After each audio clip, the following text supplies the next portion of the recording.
There is an invisible force that seems to move human destinies with unsettling precision. Sometimes, two people meet unexpectedly in unlikely places, as if a silent summons guides them there. It is not chance, it is synchronicity. When two souls are destined to meet, the universe works in the deep layers of the psyche, stitching together encounters with meanings that transcend logic. There is something beyond time and space that unites these souls, an ancestral memory, a quest for lost wholeness. Love, in this context, is not merely passion. It is an archetypal path back to the self, guided by symbols and intuitions that can only be understood when one looks within. If you have ever felt that someone appeared in your life for a greater reason, write in the comments, "I believe in the power of souls reuniting." Carl Jung believed that meaningful encounters in our lives do not occur by chance. He introduced the concept of synchronicity to describe these deeply significant coincidences, where external events coincide with profound internal states. When two people are destined to meet, that meeting manifests as a powerful synchronicity, a response from the collective unconscious, as if the universe answers an inner need for completeness. In Jungian psychology, the relationship between kindred souls represents more than emotional affinity or compatibility. It involves the activation of deep archetypes such as anima and animus, the unconscious feminine and masculine aspects within each individual. The attraction between these inner parts projected onto the other has the potential to initiate an individuation process, whereby each person is led to integrate forgotten or repressed parts of themselves. When someone recognizes their soulmate, they are actually recognizing the living projection of a part of their own unconscious. The challenge then becomes integrating these projections, moving beyond idealization and into the realm of emotional and spiritual maturity. That journey leads to a confrontation with the shadow, with one's own hidden fears and desires, which are brought to the surface in the relational mirror. True union between souls is not about finding the perfect other, but about finding the one who awakens the need for transformation. And it is precisely this impulse toward growth that sets the universe's gears in motion. Union occurs when both are ready to embrace the wholeness of being, their light, their shadow, and their purpose. In a society accustomed to explaining everything through logic, statistics, and chance, meaningful encounters that seem to defy reason are often dismissed as coincidence. But Carl Jung invites us to look more deeply. For him, synchronicity is the expression of a principle that unites inner and outer events in a meaningful way, without direct causal connection. When two destined souls meet, it is not merely chance at work. It is the symbolic language of the unconscious, manifesting in real time. Imagine two people living in different cities, with distinct routines and histories. One day on a whim, one of them decides to change their plans. A trip, an event, a simple delay, and there stands the other, as if the universe conspired to bring them together. These moments carry a significance that resonates internally. They are not random events, but symbolic responses of the unconscious to the yearning for completeness. That yearning is the archetypal quest for the union of opposites, for the soul's reunion with something missing, something that has always existed on a deeper plane of the psyche. Synchronicity not only brings people together, it reveals the inner state of the one experiencing the event. When someone is emotionally, spiritually, or psychologically ready, the unconscious mobilizes resources to provoke encounters with transformative potential. And this is only possible because the individual psyche is interconnected with the collective unconscious, a realm where symbols, myths, and archetypes are shared by all humanity. Soul encounters are living archetypes, and synchronicity is the method the unconscious uses to bring them to the surface. There is also an essential aspect of time. It is not about chronological time, but about kairos, the time of the soul. The right moment for the encounter is not dictated by the clock, but by each individual's inner maturation. Often, two people who belong together spend years missing each other, living experiences that prepare them for the exact moment of mutual recognition. That preparation is invisible but absolutely necessary. When that time of the soul arrives, external events mysteriously align, paths cross, the right words are spoken, and recognition occurs. However, recognizing a kindred soul does not mean everything will be easy or harmonious. Synchronicity opens the door, but the journey that follows demands courage and willingness to transform. What synchronicity unites is what the unconscious wants to transform. The meeting is only the beginning of a much deeper process, the confrontation with the mirror that the other represents. When this experience is lived consciously, both become instruments of each other's evolution. Most people go through these moments without understanding them, believing it was all just coincidence. But for those already on the path of individuation, the meeting of souls becomes a calling, a call to integrate forgotten aspects, to heal old wounds, and to awaken dormant potentialities. Jung saw in these encounters the presence of deep symbolism, where destiny and free will dance together, allowing the unconscious to become visible and operative. Therefore, when two people meet inexplicably, at crucial moments feeling a connection that transcends the rational, they are likely experiencing synchronicity. This type of encounter is not something one consciously seeks, but something one allows. It does not happen to satisfy an egoic desire, but to reveal a deeper psychic purpose. The universe, through the collective unconscious, acts as a bridge between the inner and outer worlds, creating ideal conditions for what is essential to manifest. When two souls meet in a sweeping way, as if recognizing each other from other times, there is something deeper happening than mere emotional affinity or chemistry.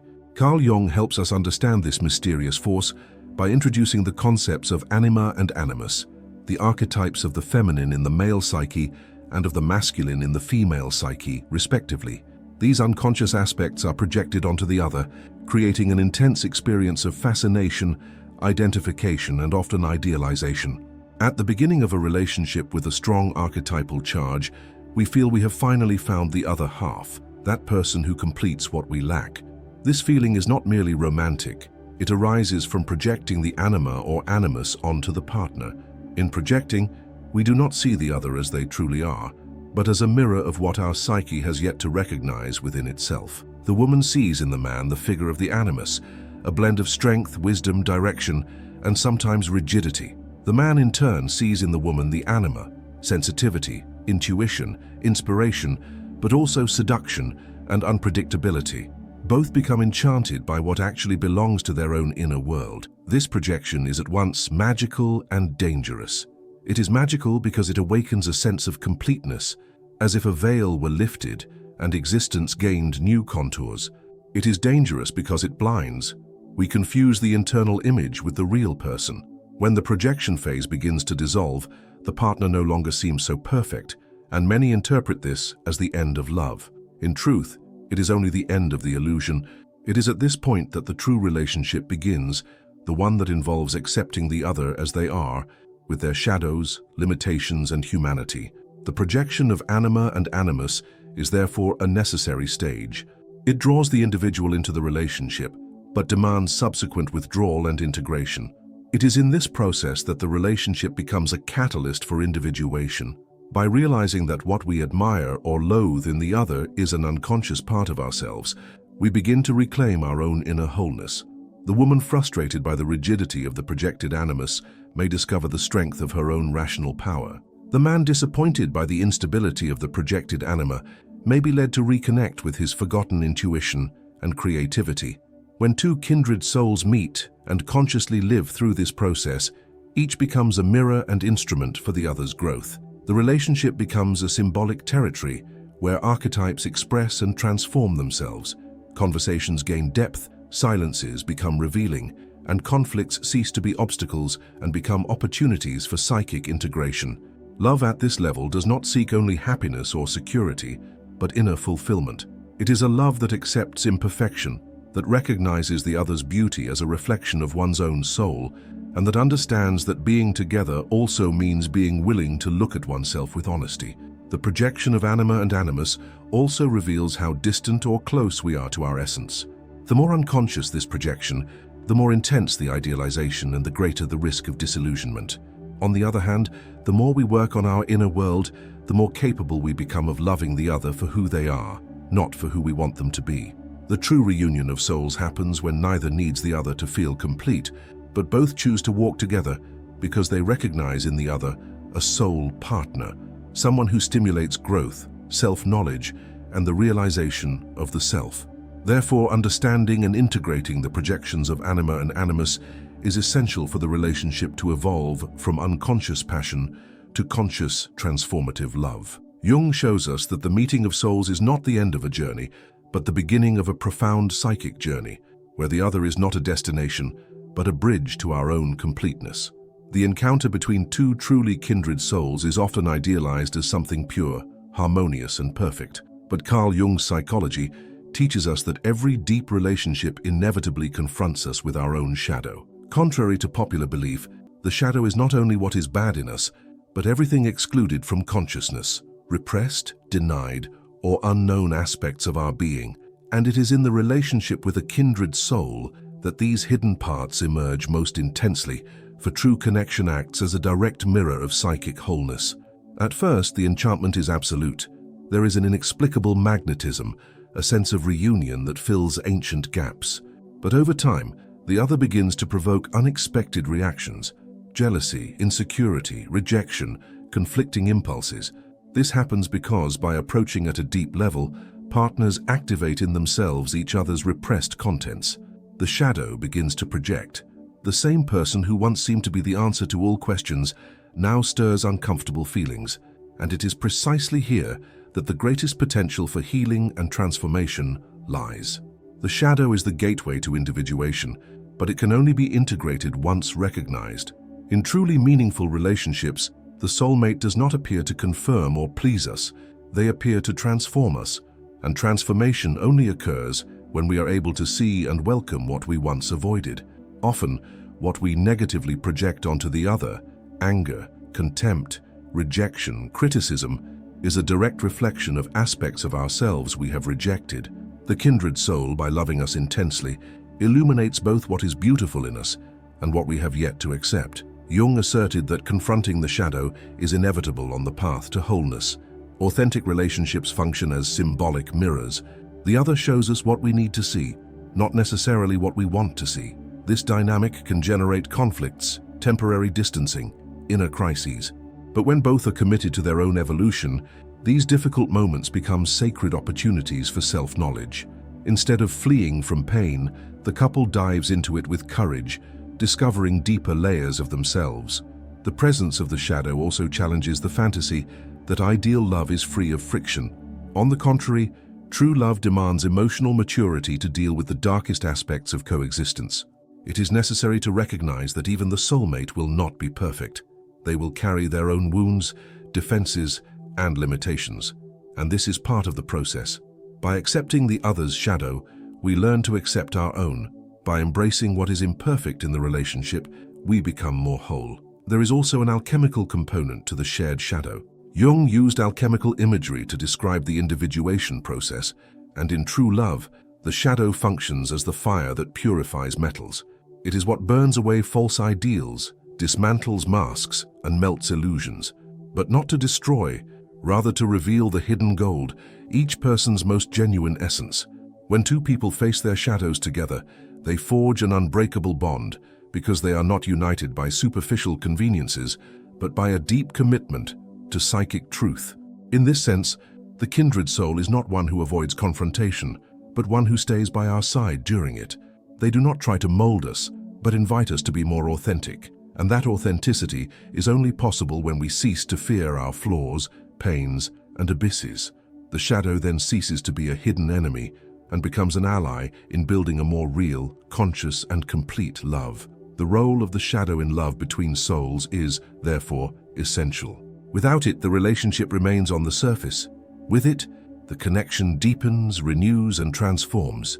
And by integrating what was once rejected, we not only become more whole, but we free the other from the obligation of perfection. The shadow shows that truly loving someone also means loving their imperfections, and that the soul's path is inevitably also the path through darkness that leads to light. The idea that love can be a path of healing and self-discovery is widely accepted, but Carl Jung went further by asserting that it can also be a genuine path of individuation. For Jung, individuation is the process by which a human being becomes what they truly are, a psychic totality, integrated, conscious of their lights and shadows, their interior opposites, and their singular essence. In this context, deep love, lived with presence and courage, is not merely an emotional experience, it is an archetypal journey of spiritual transformation. When two kindred souls meet, they together carry the symbolic potential of wholeness.